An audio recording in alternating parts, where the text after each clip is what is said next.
오늘 성령 강림 기념주의를 맞아서 이 성령의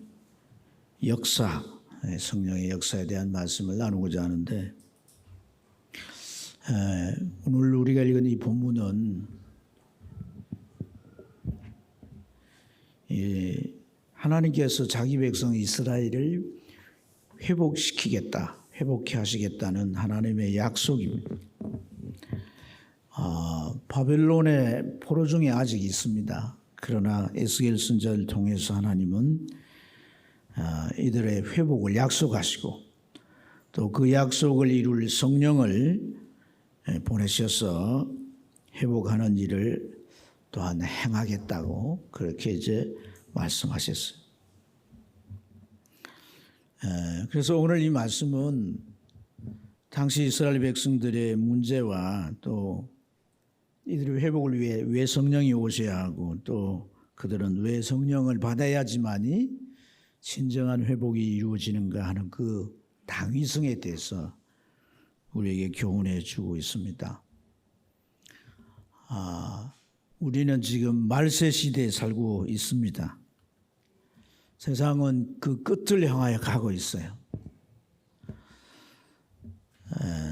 세상과 사단은 마지막 때가 다가온 줄 알고 할 수 있으면 모든 방법을 동원해서 믿는 자에게 신앙을 공격하고 믿지 않는 자들은 하나님 앞으로 돌아가지 못하도록 복음을 해방하는 줄로 믿습니다. 그래서 이 시대는 우리가 어떤 종교 형습으로 우리 신앙을 유지해 갈 수 없습니다. 성령의 강력한 역사가 없이는 내가 어제 가졌던 신앙도 오늘 내일 지속할 수가 없는 거예요. 두 반면에 이 성령에 대해서 오히려 점점 무뎌지고 교회 오랜 역사 속에서 교회들이 이것저것 해온 그런 것들, 교회 행사나 프로그램이나 이런 것들에 의존해서 교회를 운영해 가려고 할 때 반드시 교회는 쇠퇴하고 맙니다. 그래서 교회의 부흥이 중단되고 성도들의 신앙이 자꾸 약화되는 그 까닭은 다른 이유가 아닌 거예요. 성경을 몰라서 아니에요. 신앙생활을 어떻게 해야 된다 그거 몰라서 아니에요. 성령이 우리 안에서 자꾸 소멸되어 가기 때문에. 그래서 우리는 오늘 이 성령의 강림 기념주의를 맞아서 다시 한번 성령의 중요성을 깨닫고 우리가 성령 충만한 신앙생활이 되도록 스스로가 도전받아야 할 줄로 믿습니다. 두 사람이 싸우고 있어요. 서로가 자신이 맞다고 옳다고 주장하면서 다투는데 한 사람이 상대방을 향해서 그렇게 말합니다. 네가 집사가 되고도 그리고도 네가 집사냐 이렇게 말을 하는 거예요. 그러니까 이 사람이 대답을 하기를 내가 교회에서나 집사지 바깥에서도 집사냐. 집사라고 하는 걸 약점을 걸고 그러고도 집사냐 이러니까 교회에서나 집사지 내가 바깥에서도 집사냐고 응수를 하는. 그래서 두 집사들이 서로 싸우고 있는데 구경이 났어요. 사람들이 모여가지고 야 저 봐라. 교인들이 싸운다. 교인이 아니야. 한 직급 높아. 집사들이 싸워. 그러면서 서로 싸우는 걸 그렇게 구경 났다고 구경을 하고 있었던 거죠. 여러분 어쩌다 보니까 또 성도끼리 또 집사끼리 싸운 건데 원치 않게 하나님의 영광이 가려지게 되고 또 이런 것에서 우리의 모습들이 점점 나빠지게 되면 이제 참 하나님의 영광이 가려지는 것뿐 아니라 저러면서 예수 믿냐? 예수를 믿어가지고 무슨 유익이 있나? 이런 비난을 받게 되는 겁니다. 예수 믿는다는 의미가 무의미해지게 되고 또 전도가 점점 어려워지게 되는 줄 믿습니다. 자, 오늘 우리가 읽은 이 22절, 23절을 보면 하나님께서 이스라엘 족속에게 이렇게 말씀하세요. 너희가 들어간 그 여러 나라에서 더럽힌 나의 거룩한 이름을 위함이라. 성경을 읽을 땐 성경을 좀 보셔야 됩니다. 성경을 보세요. 또 보면 여러 나라 가운데서 더럽혀진 이름, 곧 너희가 그들 가운데서 더럽힌 나의 큰 이름을 내가 거룩하게 할지라. 하나님의 이름이 더럽혀졌다, 그렇게 말합니다. 하나님의 이름이 더럽혀졌다. 여러분, 어떻게 하나님의 이름이 더럽혀질까요? 하나님 저 천국에 계시고 천국에 계신 하나님의 이름이 어떻게 욕되게 되고 어떻게 더럽혀지게 되겠어요? 이스라엘 백성들은 주변의 모든 나라가 아는 하나님의 백성입니다. 하나님의 백성이란 게 이미 알려져 있어요. 그런데 그런 그들이 이웃 나라인 바벨론의 침략을 받아가지고 아주 망해버렸습니다.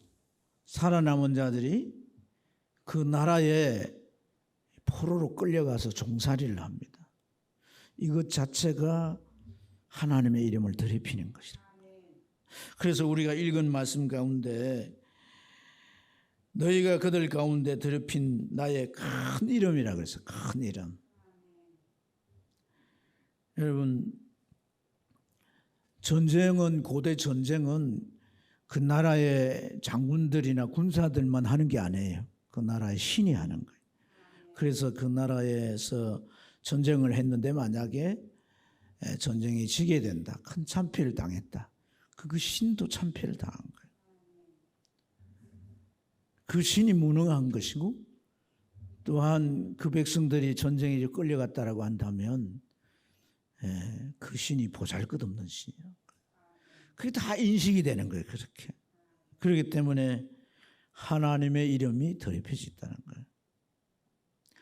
예수 믿는 사람이 망하면 안 됩니다. 우리는 절대로 망하면 안 돼요. 망해서 안 돼요. 망하지 않도록 우리가 살아야 할 줄 믿습니다.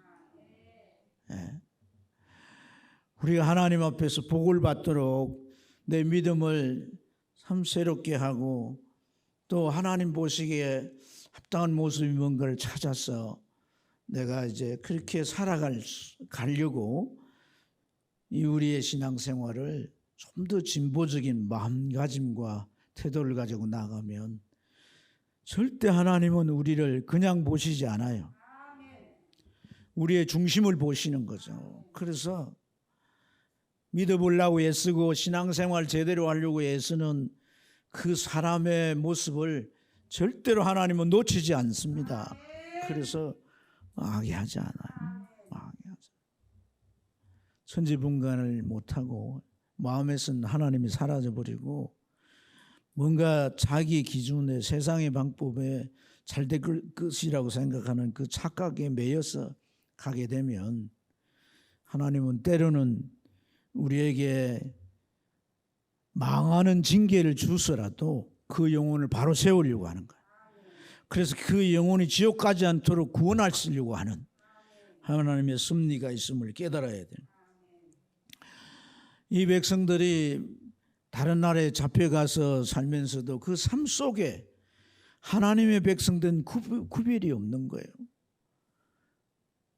어느 나라가 잡혀가든 그 나라에 가면 얼마 못 가 동화되어져 버리고 그 나라 사람들이 살아가는 그런 잘못되고 헛된 방식을 따라 살아가는 거예요.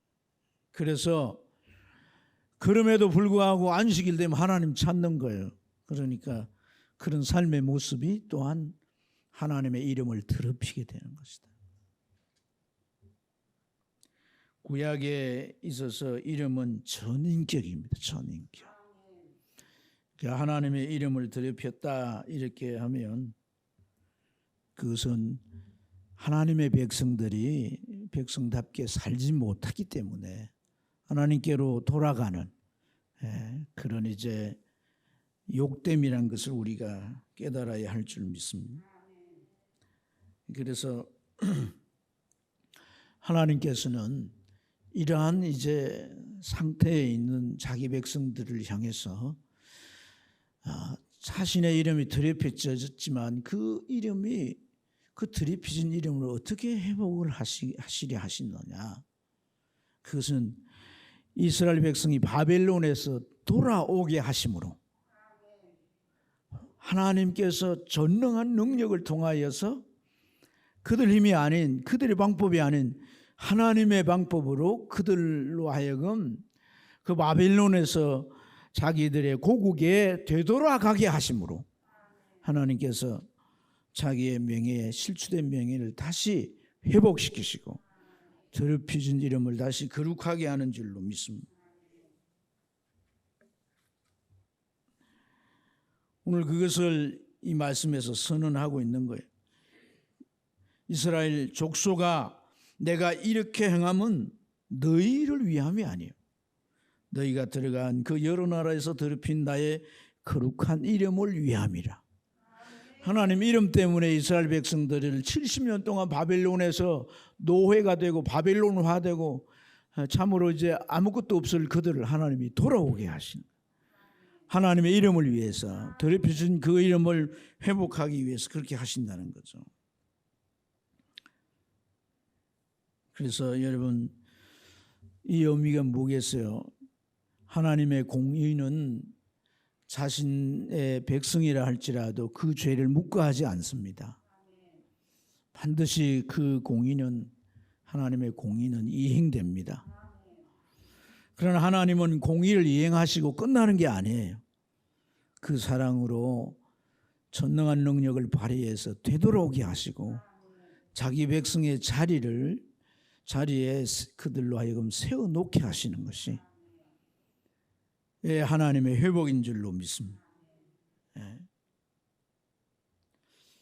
그래서 우리는 참 하나님은 사랑이 많으시고 또한 공의롭기도 하시고 하나님이 위대하시다 이렇게 깨닫게 되는 줄 믿습니다. 사람은 그러질 못해요. 사람은 누군가 내 자존심을 상해하고 내 이름을 도용하거나 내 이름을 그렇게 욕되게 하고 무참히 짓밟으면, 그래서 그 사람이 망하면 잘 됐다 그런 거죠. 아주 고소하다 그러지. 하나님처럼 그렇게 못해요. 그러나 하나님은 자기의 이름을 이렇게 더럽힌 자기 백성들을 하나님께서 되돌아오게 하시고 그 자리에 다시금 세워주심으로 하나님 되심을 드러내시는 줄로 믿습니다. 두 번째 우리가 생각해 볼 수 있는 것은, 우리가 세상에 살아갈수록 느끼는 것이 뭐냐 하면 마음의 문제입니다. 마음의 문제. 이 마음이라고 하는 것이 관계나 일하는 태도나 삶을 대하는 모습에 무엇이든지 마음의 상태가 좌우하는 거예요. 신앙은 말할 것도 없습니다. 여러분, 이 신앙은 사실 어찌 보면 1차적으로 생존과 연관이 없다고 생각하기 때문에 그런 생각과 그런 마음에 의식이 자리 잡으면 신앙은 1순위가 될 수 없어요. 신앙은 다 차순위입니다. 그래서 뒤로 미루어지는 게 신앙생활이에요. 특히 이제 이 마음에 죄가 들어오면, 또 옛사람의 성품이 다시금 되살아나게 되면 마음은 크게 요동하고 마음은 어두워질 뿐 아니라 복잡해지게 됩니다. 돌변하고 엉뚱한 방향으로 가게 됩니다. 그래서 성경에서 다른 것보다 네 마음을 지켜라, 이 말씀이 참 중요하다라고 하는 것을 우리는 다시 한번 실감하게 되는 줄 믿습니다. 여러분이 교회에 와서 말씀을 들을 때 뭐 깊은 진리가 나오길 기대하지 마세요. 사실 신앙생활에 더 중요한 것은 우리 안의 성품이나 우리의 삶을 말씀에 따라 고쳐가는 게 더 중요한 거예요. 그러면 일상 속에 하나님의 은혜가 와요. 성령이 일상 속에 깨닫게 하세요. 하나님의 그 뜻이 정말 옳구나, 그렇구나 깨닫게 하세요. 이런 게 신앙생활입니다. 와서 어떤 뭐 설교에 막 깊은 뭐 오묘한 진리를 들어가지고 그런 착각을 내려놓아야 돼요. 더 하나님께서 원하시는 것은 내가 하나님의 진리를 통해서 내 마음이 고쳐잡아지고 안에 성품이 정말 변화가 있고, 그래서 성령이 내 안에 들어와서 내가 보는 것, 듣는 것, 내가 또 집에서 성경을 읽고 묵상하고 사람을 만나고 일터에서 막 깨달아지는 은혜가 홍수같이 오는 거예요. 진짜 그런가 하고 이렇게 했지만은 진짜 그렇습니다. 그 은혜가 큰 거예요. 그 은혜가 깊은 거예요. 그런 은혜를 체험하는 사람이 날마다 신앙생활 속에 승리하는 거예요. 바벨론 포로로 가 있으면서 그 활동했던 선지자가 에스겔이잖아요. 오늘 이 말씀에 에스겔서를 쭉 보세요. 30장부터 쭉 보면 오늘은 무슨 말씀을 들을까? 오늘 어떤 말씀을 내 길을 즐겁게 할까? 모퉁이를 돌아 길을 걸어오면서 그런 말을 서로 주고받는다는 거예요. 그래서 막 이제 하나님 말씀을 깊이 있게 전하면 잘 들었다고 하고 가서는 한 말씀도 행치 않는다는 거예요. 말씀과 상관없는 삶을 사는 거예요. 그 삶은 계속 반복될 뿐이에요. 성령을 통한 하나님의 은혜가 한순간도 올 수가 없어요. 이걸 우리가 깊이 깨달아야 할 줄로 믿습니다. 그래서 참 이 이스라엘 백성들이 마음을 지키지 못했어요. 하나님께서 애굽에서 그들을 이끌어내시고 홍해를 갈라 건너게 하시고 광야 길을 거쳐서 가나안 땅에 들어가 살게 하셨는데 마음을 못 지키는 거예요. 자, 이들이 가나안 땅에 들어가 농사를 짓고 사는데 자기들보다 가나안 땅 원주민들이 농사를 더 잘 지어요. 가만히 보니까 어떻게 농사를 짓는고 하니까 바알이라고 하는 자기 신에게 농사를 짓기 전에 제사를 지내는 거예요.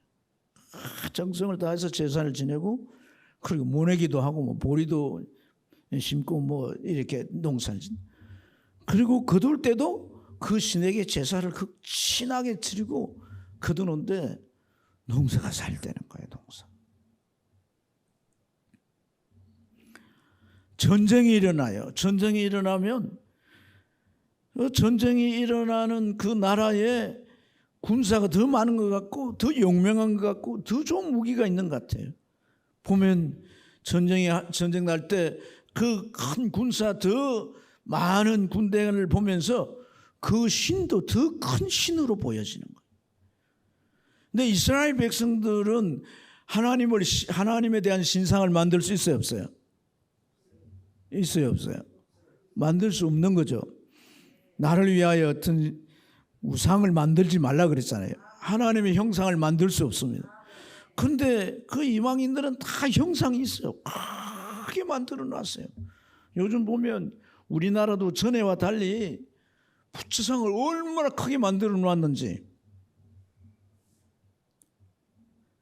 그들 눈에 비춰지는 그 신이 하나님보다 더 크게 보이는 거예요. 그래서 마음이 흔들리는 거예요. 하나님은 그들의 역사 속에 애굽의 그 바로의 손아귀에서 건져내 주시고 그 시퍼런 바다 같은 홍해를 갈라서 건너게 해주셨고 사람이 살 수 없는 환경인 가나안 광야에서 그들로 하여금 배를 줄이지 않고 입은 옷이 낡아지지 떨어지지 않도록 말이에요. 신발이 해지지 않도록 그들을 구원의 가나안 땅에 이렇게 옮겨놨지만은 눈에 보이는 하나님이 아니라고. 여러분, 하나님은 눈에 보여서 믿는 분이 아닙니다. 여러분들이 뭐 이제 환상이나 이런 거 보려고 자꾸 이제 생각하면 안 돼요. 하나님은 어떻게 경험하게 살아갑니까? 이 말씀인 거예요. 말씀. 믿고 순종하며 살아갈 때 하나님의 손길을 경험하는 거예요. 말씀을 통해 하나님의 인격이 무엇인지 그 성품이 어떠한지를 경험하는 거예요. 하나님이 얼마나 위대하신지를 경험하는 거예요.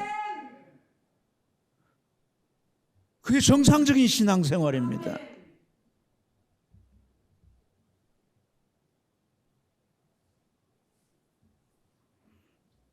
그래서 점점 눈에 보이는 그런 신상, 그 신상 앞에 절하고 그 신상 앞에 제사하고 이랬더니 농사가 잘 되고 전쟁이 일어났는데도 그 전쟁에 이제 이웃 나라가 더 큰 군대로 승리하는 거 보고 이러면서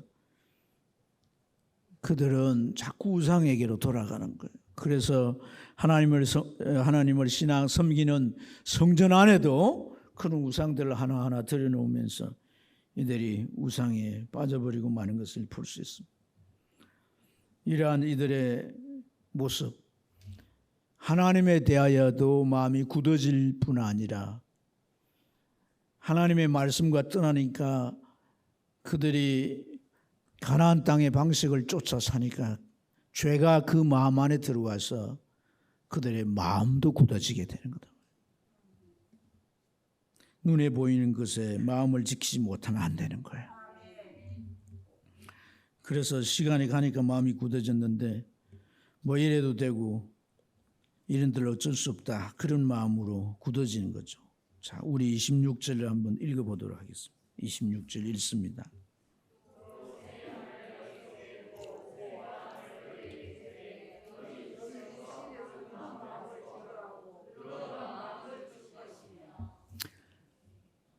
이렇게 우상이 들어와 버리면 하나님께로 못 돌아가요. 마음이 굳어져 버렸기 때문에. 이렇게 세상 것들이 우리 들어오면 하나님의 말씀이 약하대요. 그래서 하나님 말씀이 중요한지 몰라요. 하나님 말씀을 들으면 이거 그게 그럴까? 그런 의심이 생겨요. 그래서 그 말씀이 내 안에 정말 감동으로 들어오질 못하는 거예요. 그런 상태를 굳은 마음이라 그래서 굳은 마음. 그런데 이 굳은 마음, 이런 마음의 상태, 이런 굳은 마음의 상태는 영적으로 이러한 마음의 상태는 신앙생활에 용이하지 못합니다. 영적으로 볼 때 이러한 마음을 병든 마음이라 그럽니다. 병든 마음. 인도의 의료 선교사로 이제 오랫동안 생활했던 이 폴 브랜드라고 하는 선교사님이, 이분이 이제 그 빌립 안시라고 하는 유명한 기독교 작가잖아요. 그분과 함께 책을 썼어요. 나를 지으신 하나님의 놀라운 손길이라는 책인데 그 책 속에서 우리 인체를 그 하나님의 사역과 잘 연결해서 이렇게 설명해 주고 있습니다. 이 브랜드라고 하는 박사가 얘기한 건 뭐냐면 세포입니다. 세포. 우리 안에는 다양한 모양의 세포가 있고 그 세포의 기능이 다양하다는 거죠. 그래서 그 세포들이 하나님이 주신 몸의 기능에, 몸의 이제 기준에 따라서 통제를 받고 규제를 받아서 그 세포의 정상적인 그런 역할들을 이렇게 잘 제 기능들을 잘 해가면 우리 몸이 건강한 몸이 된다는 거예요. 그런데 말을 잘 듣지 않는 세포가 생기게 되는데 그 세포가 생겨지면 이 세포는 우리 몸의 그 기준에 불순종하고 반항하고 명령을 따르지 않기 때문에 규제와 통제에 순종하지 않아서 제 멋대로 자라지게 된다는 거예요. 제 멋대로 퍼져가게 된다는 거예요.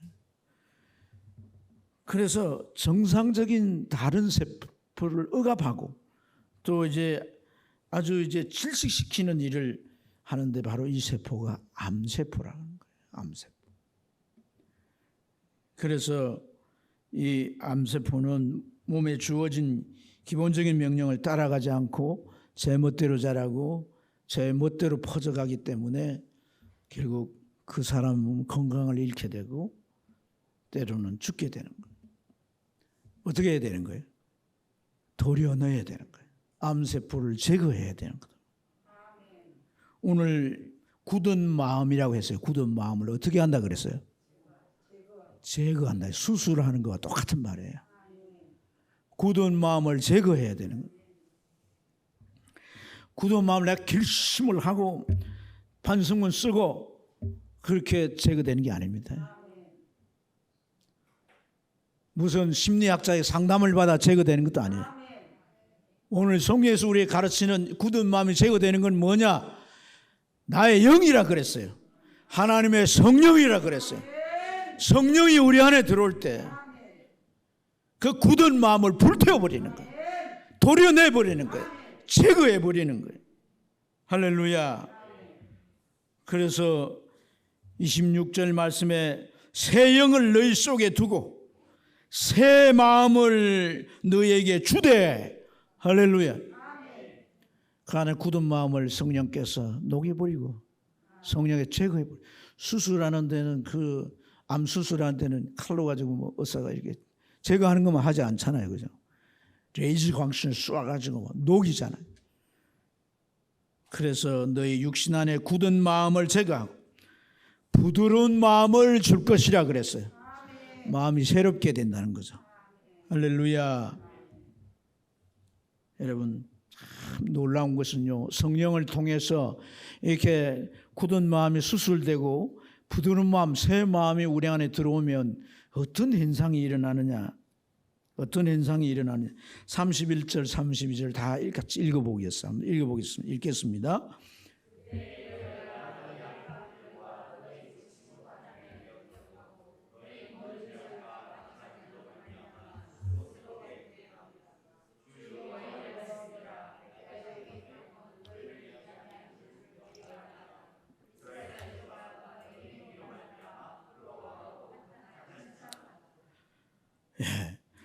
너희 악한 길과 너희가 좋지 못한 행위를 너희들이 기억하고 과거에 했던 그런 행위들을 기억하고 너희 모든 죄악 가장한 일로 말미암아 너희 스스로 밉게 보리라.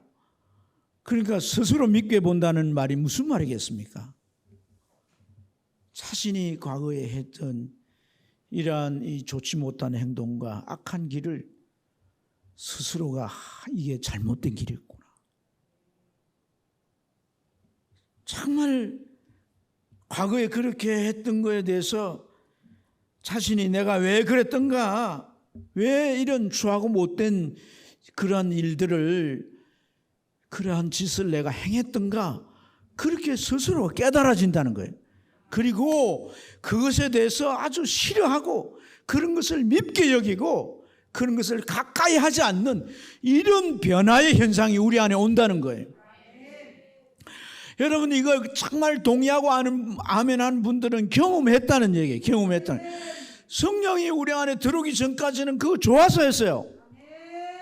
그 좋아서 그걸 누가 막 부모가 못하게 하고 친구들까지 너 그러면 안 된다 하는데도 불구하고 뭐 그걸 쫓아서 그렇게 했어요. 그런데 성령이 내 안에 들어오셔서 그 굳은 마음을 수술해버리고 녹여버리니까 그게 그냥 밉게 보이는 거예요.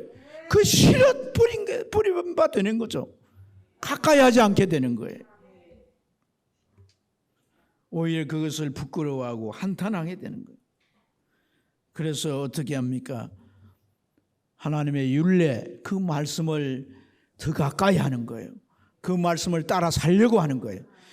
내가 말씀을 따라 살려고 한다고 되는 게 아닙니다. 성령께서 내 안에 굳은 마음을 제하시고 내 안에 좌정하시면 그 진리의 진미를 느끼게 하시는 거예요. 깨달을 때는 그게 그런 뜻이구나 깨닫게 될 뿐 아니라 이 말씀의 소중함을, 가치를 깨닫게 하셔서 그 말씀을 자신이 붙들 수밖에 없게 하시는 것인 줄로 믿습니다. 이 말씀만이 나를 구원해 주고 내 삶을 보장해 주시고 내 앞길을 인도해 주신다라고 믿기 때문에 새삼 그것을 깨닫기 때문에 하나님 말씀을 붙잡게 되는 줄 믿습니다. 그래서 성령의 사람들은 주일날 예배를 하나님 앞에 드리면서 말씀 듣는 시간이 달라요. 설교자가 설교를 아주 뛰어난 언변으로 그렇게 못해도 종을 하나님 세웠으니까 저 강단에 하나님께서 그 종을 이제 세워서 맡겼으니까 저 종을 통해 오늘 나에게 주신 말씀이 있을 것이다. 나에게 분명히 하나님 말씀하실 것이다. 왜냐하면 내가 주님 앞에 나왔기 때문이야. 내가 주님 뵈러 왔기 때문에, 예배를 통해 내가 주님 앞에 나아가려고 왔기 때문에, 주님은 그런 나를 보시기 때문에 분명 성령께서 나에게 주신 음성이 있을 거다. 나에게 주시는 축복의 말씀이 있을 거다. 나를 위로하는 말씀이 있을 것이고, 나를 이렇게 세우는 말씀이 있을 것이고, 나를 도전하는 말씀이 있을 것이고, 나를 붙잡아 이끌어가려고 하는 인도의 말씀이 있을 것이다라는 그런 기대감을 가지고 말씀을 막 찾듯이, 보화를 찾듯이 듣는 거거든요. 그러면 성령은요, 말씀의 꼬리에 물게 하셔서 그 말씀을 깨닫게 하고 그 말씀 안에 나를 이끌어 가시고 사로잡히게 하신다는 거예요. 이것은 여러분, 이 굳은 마음 우리 결단으로 되는 것도 아니고, 없애려고 없애지는 게 아니에요. 성령으로 되는 것이다. 성령이 우리 안에서 이렇게 변화와 성화를 이루게 하시는 줄로 믿습니다. 마지막으로 우리의 나눌 말씀은 여러분, 우리의 삶입니다. 삶. 아까 제가 서두에 정말 예수 믿는 사람 망하면 안 된다고 그랬죠. 망하는 것도 하나님의 이름을 더럽혀지는 것이라고 성경 말하잖아요. 그렇지 않습니까? 내가 하나님 앞에 나와 믿음으로 이렇게 살려고 하면 하나님은 반드시 내 삶을 돌보시고 책임지신다는 거예요. 성경의 약속이잖아요. 그래서 오늘 이 이스라엘 백성들의 그 피폐해진 삶을 하나님 회복케 하신다는 게 오늘 마지막 주신 메시지입니다. 어떤 경우는 우리의 삶의 처지와 신앙이 비례할 때가 있습니다. 삶의 상태가 내 신앙 수준을 나타내듯이 아주 대비되듯이 그렇게 될 때가 있습니다. 다 그런 건 아니에요. 그래서 우리 신앙이 이도 저도 아니고, 복을 받는 것도 아니고, 복을 안 받는 것도 아니고, 이런 신앙일 수 있습니다. 그런 신앙은 또 내 신앙생활을 잘하는 것도 아니고 잘못하는 것도 아니고, 뭐 이런 애매한 신앙이 있을 수 있어요. 그런데 오늘 이 본문의 이스라엘 족속처럼 우상 숭배와 죄 때문에 환난을 당하고 궁핍에 처해져서 살았던 땅이 다 황폐해지고, 그래서 그들이 정말 피폐해진 이러한 삶을 하나님이 회복시킨다고 말씀하시는 거예요. 할렐루야. 그래서 33절부터 35절까지 주 여호와께서 이같이 말씀하셨다. 너희를 모든 죄악에서 정결케 하는 날, 성읍들의 사람이 거주하게 하며 황폐한 것이 건축되게 할 것인즉, 전에 그 길을 지나가던 사람들의 눈에 황폐하게 보였던 그 황폐한 땅이 장차 경작될지라. 할렐루야. 땅의 주인이 들어온 거죠. 황폐하게 보였던 그 땅이 장차 경작될지라. 사람들이 그걸 보고 말을 한다는 거예요. 사람들이 이르기를, 이 땅이 황폐하더니 이제는 무슨 동산같이 되었더라. 에덴 동산. 정말 이렇게 되기를 축복합니다. 여러분 가정이 에덴 동산같이 되기를 축복합니다. 여러분 산업이 에덴 동산같이 되기를. 에스겔은 여러분 47장에 넘어와가지고 어떤 예언을 합니까?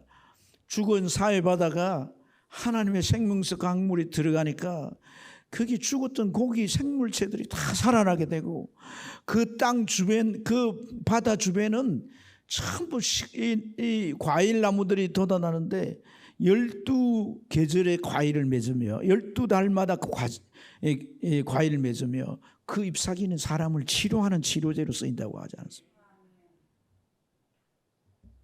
오늘 이러한 회복이 우리에게 있어야 할 줄 믿습니다. 황량하고 적막하고 무너진 성읍들의 성벽과 주인이 있다 하리니, 이렇게 말씀하셨습니다. 여러분, 하나님께서 우리를 혹 하나님의 공의에 의해서 우리의 죄 때문에 회개하지 않고 계속 그럴 때 징계하실 수 있어요. 저는 목회를 20대 중반부터 했기 때문에 성도들이 갖가지 유행을 많이 여전히 지금도 보고 있어요. 하나님이 축복하셔가지고 쫙 됐습니다. 가게도 2개, 3개 열고 집도 사고. 그런데 그것들이 하나도 없어지고 이제는 다 잃고 직장 생활을 해야 되는 처지가 됐다는 거예요. 그래 되면 안 됩니다, 여러분. 그래 되면 안 돼요. 돌아와야 된다는 얘기예요. 회개하고 돌아와야 된다는 거예요. 입을 닫고 회개하고 하나님 앞에 돌아와야 되는 거예요. 하나님 앞에 돌아올 때 하나님은 어떻게 한다고 약속하시는 거예요? 회복해 한다는 거예요. 네 피폐해진 삶을 내가 다시 돌아보고 그 황폐한 땅을 다시 내가 복구해서 에덴 동산같이 되게 하고, 사람들이 지나가다가 왜 저렇게 됐는고 한탄했던 그 땅이 이제는 성벽이 세워지고 저게 집들이 지어지고 단장한 집들을 보면서 사람이 이제 살게 된, 저런 일이 있을 수가 있나. 그래서 하나님께서 하나님의 하나님됨을 이 자기 백성들을 통해 드러내신다는 거예요. 그래서 우리가 망하고 실패하고 끝나서는 안 되는 거예요. 완전히 회복해야 되는 거예요. 잘 돼야 되는 거예요. 하나님이 정말 살아계시네, 그런 말을 할 수 있도록 세상 사람들이 그렇게 우리가 되어져야 할 줄로 믿습니다. 그래서 하나님의 회복은 이렇게 바벨론에서 돌아오게 하시고, 돌아오게 할 뿐 아니라 그 백성들 마음에 굳은 마음을 다 제하시고 새 영을 부으시고 새 마음이 되게 하시고, 그리고 그들의 피폐해진 삶도 회복시키셔서 그들의 삶을 에덴 동산같이 하나님 다시금 축복하신다. 2가지 기억해야 합니다. 이 회복은 너희를 위한 회복이 아니라 나를 위한 회복이란 거예요.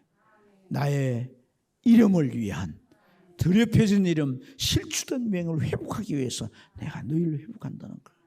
그렇기 때문에 여러분, 하나님 앞에 우리가 돌아와서 바로 서기만 하면 회복은 당연한 것이 되는 것이란 말이에요.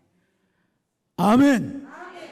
더럽혀진 이름, 내 삶 때문에 하나님의 이름이 더럽혀졌다면 내가 돌아와서 다시 이것을 회복할 것이라고 생각하고 주님 앞에 돌아올 때 하나님은 그 회복하는 것은 간단한 일이신 거다. 그리고 또 하나가 뭡니까?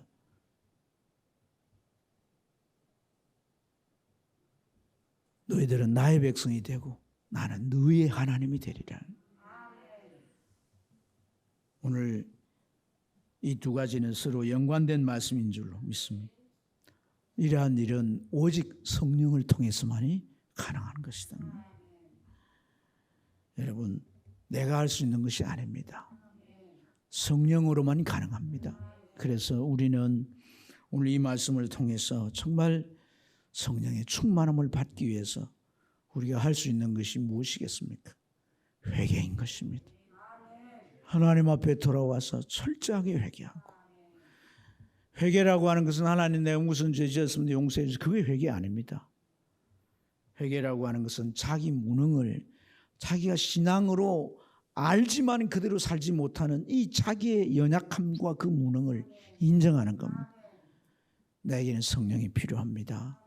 성령이 내게 오셔야 나의 예성품도 깨트려지게 되고 바꿔지게 되고 주님 앞에 내가 새롭게 세워질 수가 있습니다. 성령이 아니고는 아무것도 안 됩니다. 신앙생활 제대로 해갈 수 없습니다. 그만한 삶을 살다가 갈 뿐이지, 하나님께서 우리에게 약속한 그 약속은 그림의 떡일 뿐입니다.